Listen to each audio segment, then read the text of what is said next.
The reviews are in, and we're going to tell you what they are. He's Todd Vandenberg. He has the flu. I'm Rob Steele. I have allergies. Beware, the sniffles are coming. That needs to be a movie.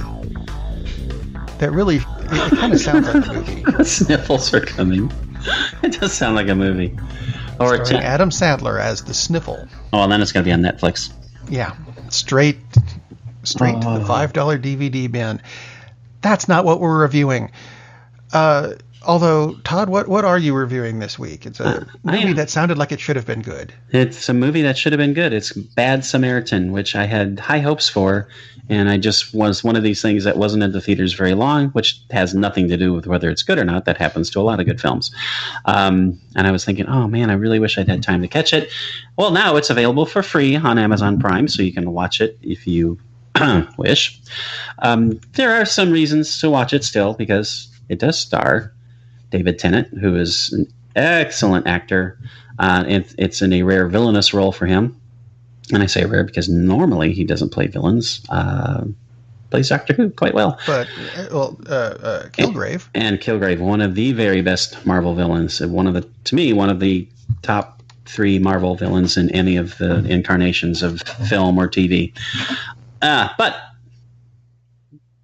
So he plays a villain in this one.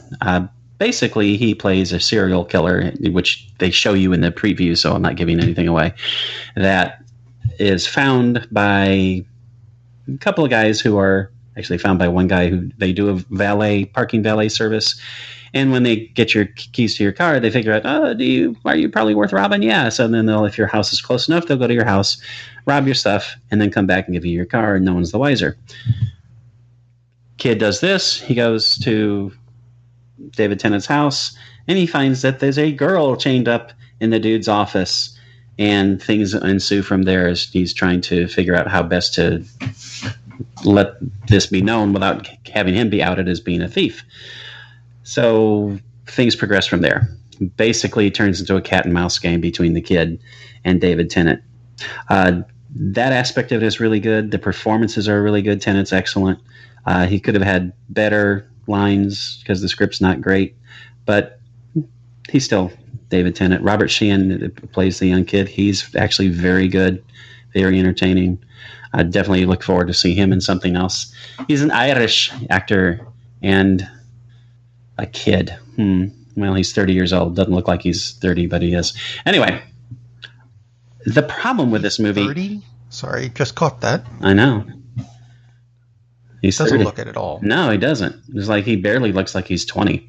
So he's taking the Tom Holland juice. Maybe something about Great Britain.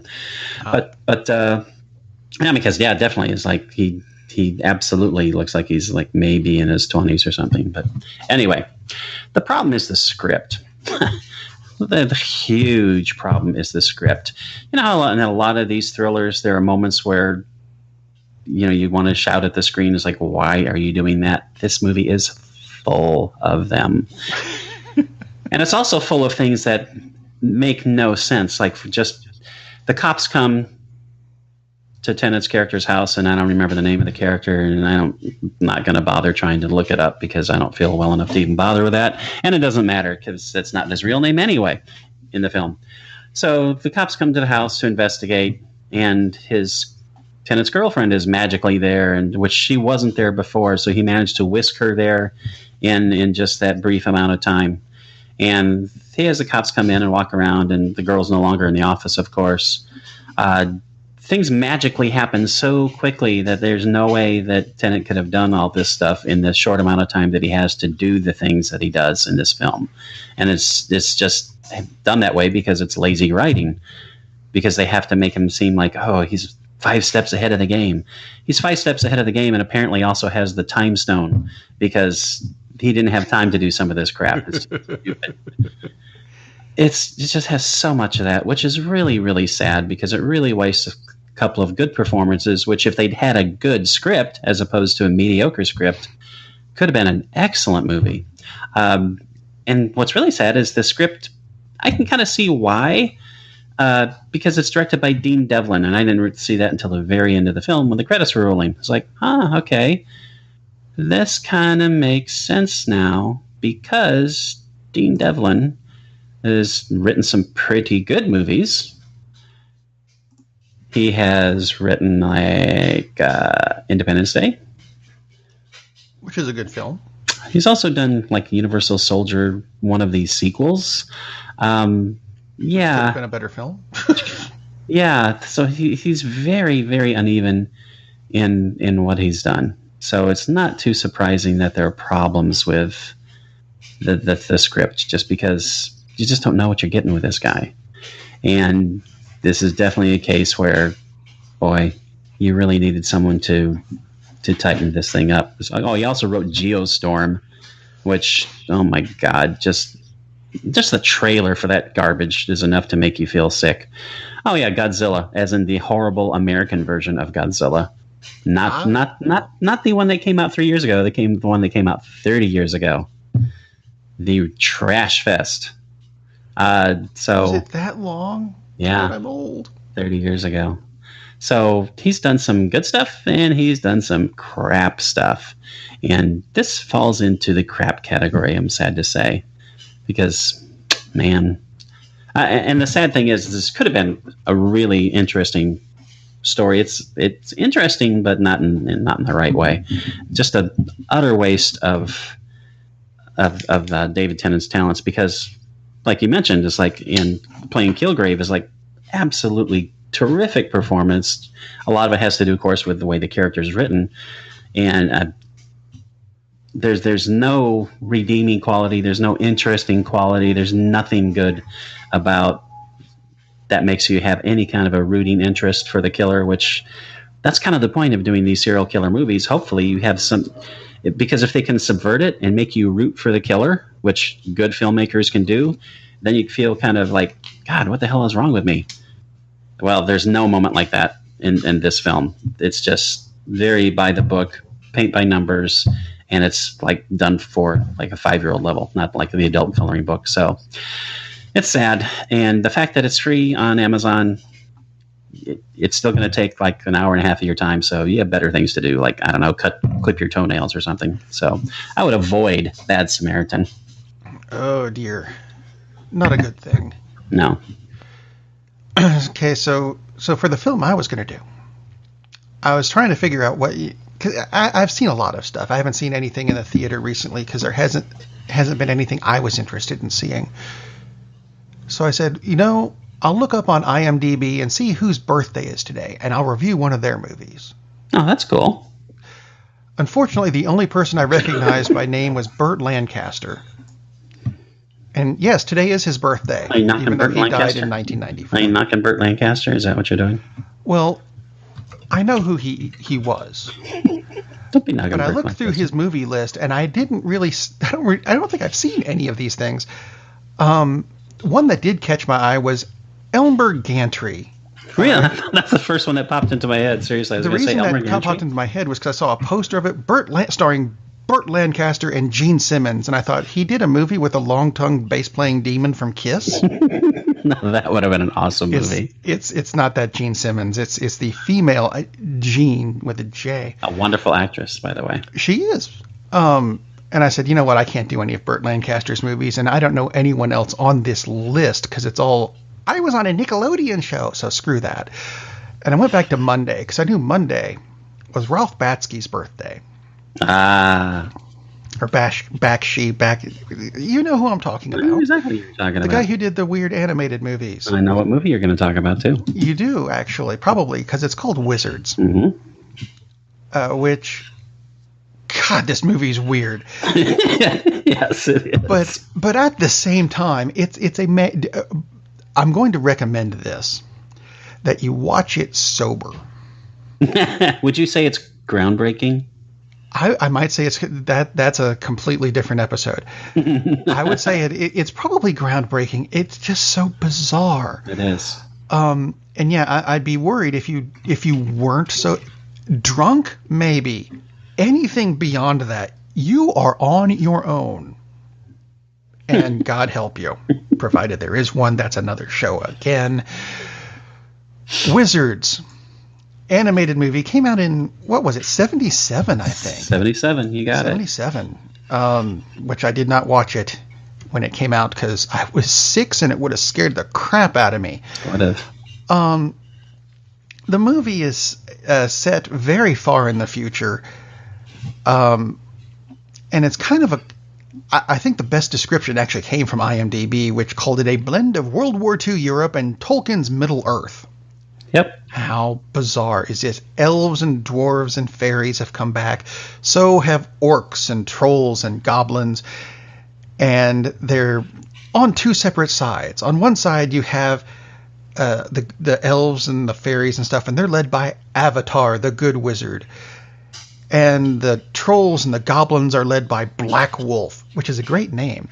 It's a great name. Avatar's twin brother, weirdly, who for some reason has absolutely no skin or muscles on his forearms. I don't know if you ever noticed that. Oh, yeah.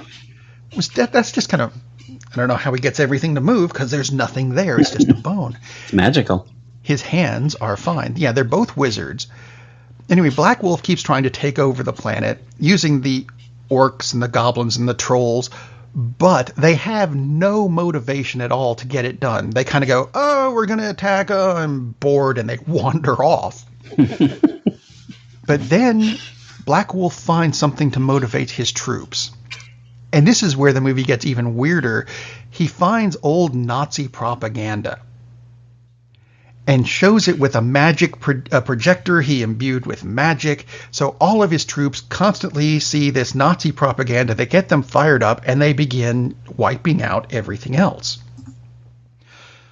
So Avatar has to lead his small team of people, which consist of a fairy queen named, I think she's a queen, named Eleanor. She's a queen. Might be a princess. She's a queen. Was she? Okay. And the warrior Weehawk, which is almost a cool name, and a captured robot that Black Wolf sent to assassinate the president, quite successfully, I might add. It's in the first 5 minutes. That's not a spoiler. No. Who was originally named Necron 99, but they renamed him Peace in hope that he would bring it. Look at the hippies. Anyway, the fairies and the elven people do not use technology at all whatsoever. Whereas the orcs are good with using guns and tanks and planes and stuff. And it sounds very lopsided, and you know what? It is. But I am going to recommend watching this movie because of the way it's done, which is very trippy, especially the two-legged horses. I don't understand that. But it's, and I'm not going to say that look at the cast on this movie. Yeah, the cast on this movie consists of, Mark Hamill in a cameo. A lot of people, he played Sean the elf, who lasts, 2 lines before someone shoots him. Most of the movie is very, very serious, but every so often there are these tangents into bizarre religious background stuff usually. Oh my God, they killed Fritz is a wonderful scene. Fritz, they killed Fritz. Oh man, that scene's awesome. Not quite dead, man. Anyway, spectacular movie.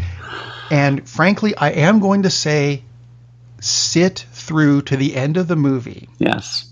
Because it contains what I am considering one of the greatest death scenes in the history of movies. I'm not going to tell you who dies. I'm not going to tell you, the good guys win, the bad guys win. I'm not going to say that. It does contain a spectacular death scene. So it's not Fritz. It's not Fritz. He died several times before that. Wizards is available currently on Amazon Prime or YouTube or iTunes or Google Play, much like this show. Only we're cheaper because we have a smaller budget. Yes. Anyway, yeah, Wizards. It's a really bizarre, trippy movie. Watch it sober. Otherwise, you are very much on your own. That is a fact. I agree. I really like Wizards, and I just watched it again maybe 2 or 3 weeks ago.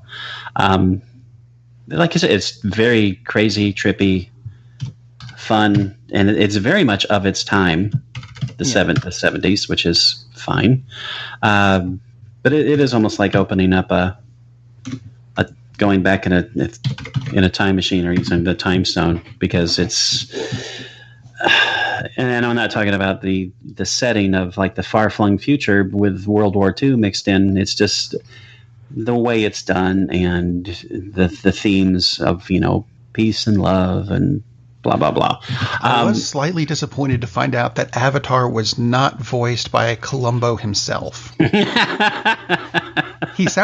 Avatar sounds like Columbo. He does. Just one more question kind of thing. It's Bob Holt, who did a bajillion cartoon voices in the 70s.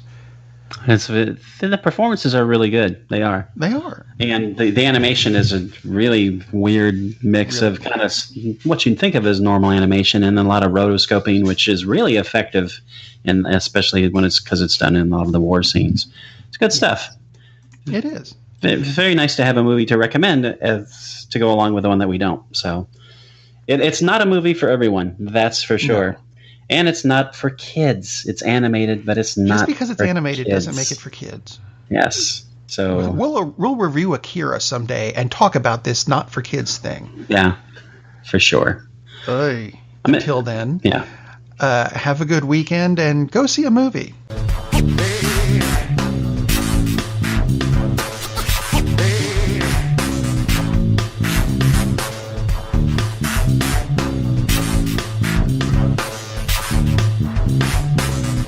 That's pretty much it. Pretty much it.